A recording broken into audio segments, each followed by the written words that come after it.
Hello, traders. FX Pip Collector here. Today is Thursday, October 24th, and I'm going to be analyzing the pound yen starting on the monthly, working my way all the way down to the 1 hour time frame for the full top-down analysis. But first, don't forget to check out my website, fxpipcollector.com, if you would like to get access to my swing trade signals, my daily members-only live streams on Zoom, and my 34-video trading course, all included for only $30 per month.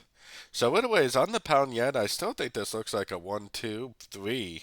I think that we're likely in a wave forward. We're probably eventually going to go up for a wave 5. So I definitely do not think that the uptrend is over on these much higher time frames.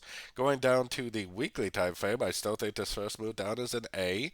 I think we're likely in a wave B right now. And eventually we should make another push down for that wave C, probably to maybe the 50%.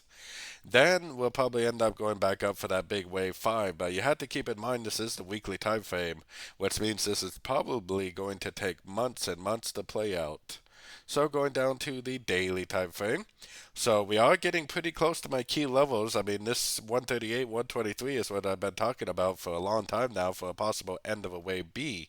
Now, I wouldn't go short yet because it doesn't look like it's quite ready to go down yet. I think it needs to push up on the shorter time frames, making that 3, 4, 5 shape before it really does end up continuing down.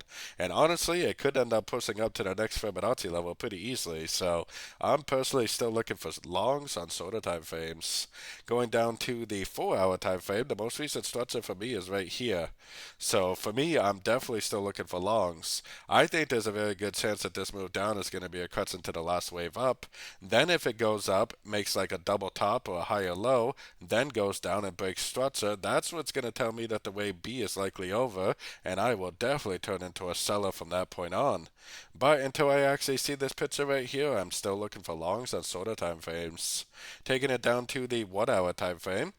Like I said, I personally am still looking for longs, but I am more of a swing trader, so I don't really mind waiting because right now I would be patiently waiting for this to complete a wave A. I would patiently wait for the wave B to complete, and I would patiently wait for the wave C. I don't really mind waiting a few days for the proper setup because I'm going to wait for a three-way pullback. I'm going to wait for the Fibonacci bounce and a break to the upside to go long again for the continuation of the uptrend. But I don't trade the short time frames. If you do trade the short time frames, you might get a nice little short out of the wave B while you're waiting for the wave C to end and then go long for the end of the wave C for the continuation up for probably a wave 5 or maybe just a continuation of the uptrend. So don't forget to join my free Discord group, which is linked down here in the corner. And as always, thank you and happy trading.